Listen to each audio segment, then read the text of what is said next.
Yo, hey, what is up there, guys, and welcome back to a brand new episode of The Evolve. How you guys doing on today? You know what? I'm doing all right. I want to get right into it on today because I had heard that Crooked had gave his little input on the whole Snoop and Eminem, and someone had tweeted to me and said Crooked had chose his side.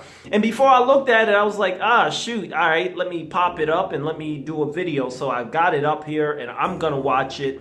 And then I'm just going to give you my raw take firsthand and see what it is. So usually in videos like this, I would watch and then summarize and break it down to you all. But now I'm going to watch it now and with you all. And then we're going to see what he says. It's interesting because I know that Crooked, he tried to be more of the laid back, chill, cool, mediator type guy, this peacemaker type deal. So it's interesting to see what he's going to do and say. And other than that, I got it on deck. Let's play. I understand that the people been wanting to see blood since the days of the Coliseum and the gladiators in there. You feel me? So I get it. But for everybody who think that this shit is gonna just be two records going back and forth or a few records going back and forth, you're very wrong. This has the potential to be the most polarizing beef ever in hip-hop. You know what I mean? And for that reason, I think it's not good for the culture. I don't think it's good for the culture.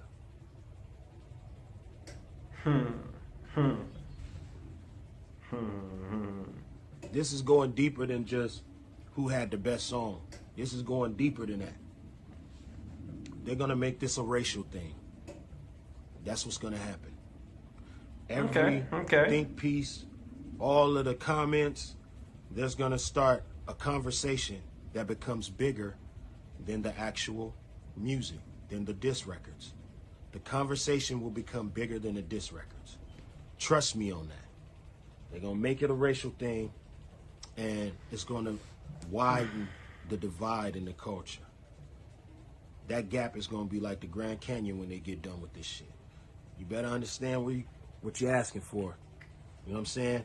All the fans out there that's got their mouth watering like, yo, I can't wait to hear them go back and forth. You better understand what you're asking for. I understand it might not matter to you. You just listening to music. You know what I'm saying? But for those of us who have been existing in this culture for decades, we got to guardian that. We got to protect that. You feel me? And it ain't just going to be diss records. It's going to be way deeper than that. It's going to cause a divide that's way deeper than that. So, although I have, certain contact has been cool for the culture, you know what I mean? It's a contact sport. I don't believe that this particular disagreement, I ain't going to call it a beef because we really know what beef is. I'm not going to co-sign this one and say, yo, yeah, I would like to see that. You know what I mean? Because I understand that it's deeper. It's deeper than two diss records going back and forth. It's deeper than that. These are two icons. Okay. All right. You know what? That's actually exactly what I expected from Crooked. There are a few things that I want to speak on. I'm actually all right with what Crooked said. Like I said, this is what I figure. I figure Crooked, he likes to try to be this, the peacemaker, not going to really choose sides or whatnot or anything like that. Not to say that he need to choose sides. Me, myself, I choose joy, at the end of the day. But but here's the thing. I don't want to talk on some things that, y'all know what I hate. I hate that word. I hate when people say, oh, we need to do it for the culture.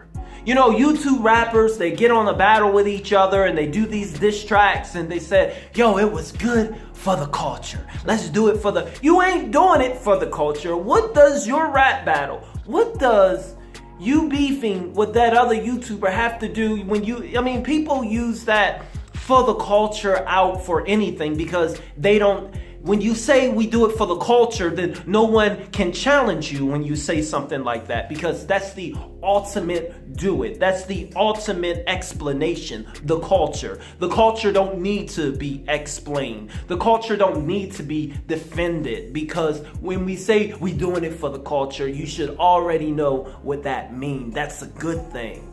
And you should be on board with that because I said I'm doing it for the culture. It's kind of like saying, oh, come on, let's do it for the kids. And you can't break that down. You can't challenge that. If you do, then you're going to be like, oh, you don't want to do it for the kids? Like, it's just one of those sayings where I just hate. It's just too broad and people can use it and craft that into whatever they want it to be. And YouTubers say, when they say, oh, we did that bad, oh, this, it was good for the culture. It was good. When they say that, it was good for monetization. It was good for the views, and I got about 50,000 subscribers. It was good for the culture. Like so I do hate that, but here's where I'm getting. You know, when Crooked said that this would be bad for the culture, like I said, why? That's my question. Okay, why is it going to be bad for the culture? And, you know, he went on to say, because, you know, it's going to be this black and white, this racial thing. So it's going to be bad for the culture because it's going to expose some people. Yeah, and I perfectly agree with Crooked when he said, yes, you know, if these two were to go, it won't be about just diss track. You know, people out of everywhere are going to be either choosing M or Snoop, you know, some of the hardcore, you know, rap. And it is going to be this black and this white thing. But did the culture do that? Did the channels do that? Did we do that? You know, Crooked goes on to say that they're going to make it a racial thing. Well, they don't got to make it a racial thing, Crooked. Snoop already did that. Snoop already did that. He already made it a racial thing when he said things in that interview like the Great White Hope. When he said things in the interview like white people white rappers had no respect. He was already dividing. Want me to go on? When he said things in that interview like, I can do without Eminem. And then he proceeded to name all black people that are better. He said, oh, he can't with LL. He can't with Rakim. He can't with Ice Cube. All the black. That whole interview was based off of race. So we're not going to put it on channels like mine or the media or people. No, it's already been that. Matter of fact, it's already been that even before Snoop. When Eminem got in the game, it became that. I am about to bust this up into pieces. Check this out. Now that I'm thinking about one of my favorite and one of my greatest videos of Eminem. Probably not my favorite song. I'm a big fan. I know Eminem don't like the song, but I love I'm Sorry Mama. But anyway, I'm thinking about a video, I Need a Doctor. When you get a chance after this video, I want you to go and watch that video. And not just listen and not just listen to the lyrics, but watch that video, watch the emotions and the lyrics at the same time. And it's gonna put a whole new perspective on everything right now. In that video, in that video, I Need a Doctor, you've got Eminem who is walking in on Dr. Dre, who just had a car crash. He's in a coma. Eminem is hurt and he's just looking upon him. And it's the whole video is a metaphor to the hip hop game. You feel like Dr. Dre was in a coma and just couldn't get out and didn't believe in himself, and he was dying.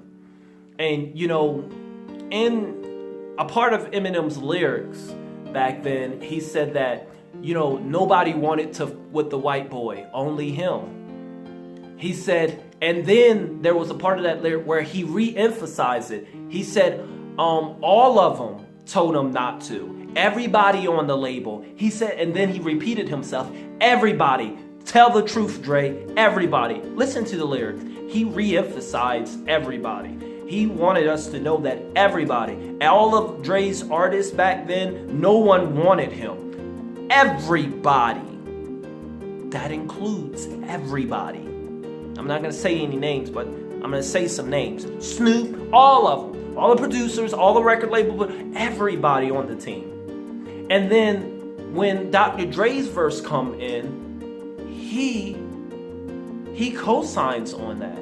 His verse comes in and he's like, all I need is Slim. They just backstabbed us. They just walked out of him. He said everybody walked out on him. He's like everybody, and Dr. Dre went on in his rap and said, yeah, everybody on my team told me not to mess with the white boy. Everybody. All those on my label, all those I signed said this ain't a good look, Dr. Dre. But him start making them all money, and they seen that he could rap, brought in a lot of people. So some people just dealt with him. You know, you got some people that are your legitimate friends, and you got some people that just put up with you because they have to.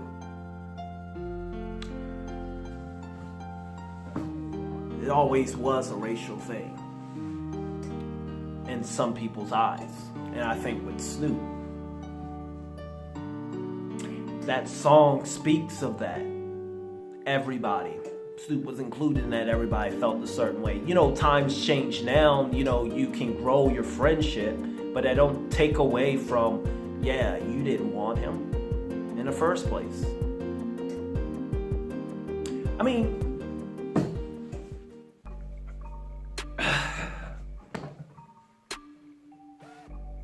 you know something, in my editing process, I want you all to take a look at this. Well, not take a look. I want you all to listen to something.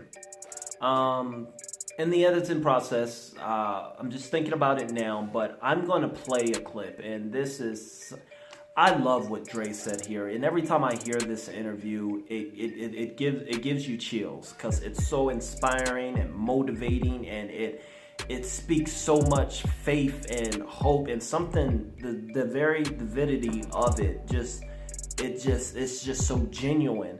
But Dr. Dre, he is speaking about, he said something.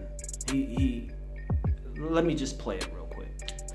You don't want the artist to lose this. I don't want to lose this momentum. What I think happened, I think Dre saw himself as different. When Eminem came in and he heard that same angst and that same attitude, Both of us. and he said, oh, that's what I do. It was fucking magic. Dre called me up and said, I got this kid, we got to sign him like today. Now in the record business, generally contracts take 2 months. Dre goes, I don't want to lose this guy, he's unbelievable, we got to get this guy signed. My gut told me Eminem was the artist that I'm supposed to be working with right now. But I didn't know how many racists right I had there. around me. You hear that? Dre said that, man, boy, I signed the white boy. I seen who. When I signed the white boy, it wasn't until I signed him that I seen the racists, who were the racists, you know, in my team and my squad. Yeah. I mean, that's the fight that he had always had to fight from the very beginning since he came into hip-hop, because of hip-hop's origins and its cultural origins. It don't just start to be a racial thing, but yeah, it just start to expose the racism, is what you mean. And the reason why, to answer that question that I asked in the beginning, why would it be bad for the culture? I am tired of people saying we're doing it for the culture, or it's bad for the culture, but not explaining. I explained to you why. Well, because what they're saying is that it would be bad for the culture is because, yeah, it's gonna expose some people's real origins, where some people really stand. It's gonna expose some racism. It's gonna expose some fake friends, because people are gonna choose sides, and you're gonna see where they stand. And pretty sure it won't be with Stan. Well, so I guess that's all I got to say. Yeah, that's all I got to say. I did this raw here. So I have nothing else to say. I do want to know what you all think in the comments, of what Crooked said. I actually, I'm not bothered. I'm not, this is not any type of shot at Crooked. I actually like what he said. And, I like how he handled himself. I'm cool with it. It's just that Eminem has always had that fight. He has always had that racial fight with regards to a white guy coming into hip-hop. One thing that Snoop was right in his interview is that white rappers, they had no respect.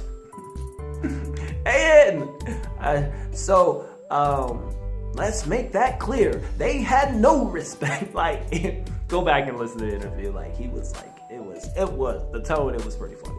But anyway, yeah, they had no respect, so I understand. And me personally, I know the racial struggle. I know the racial struggle. People say, oh, are you really trying to mix what Eminem had to go through with blacks and what blacks had to go through with whites? Yeah, short answer. I'm not gonna explain myself. If you don't get it and if you don't agree with it, that's all right. Okay, other than that, I will see you all in the very next video. I do want to know what you all think in the comments. I'll be reading your comments. If you are new to the channel, hey, be sure to subscribe. As always, KIP, choose joy, keep it positive. I'll see you guys.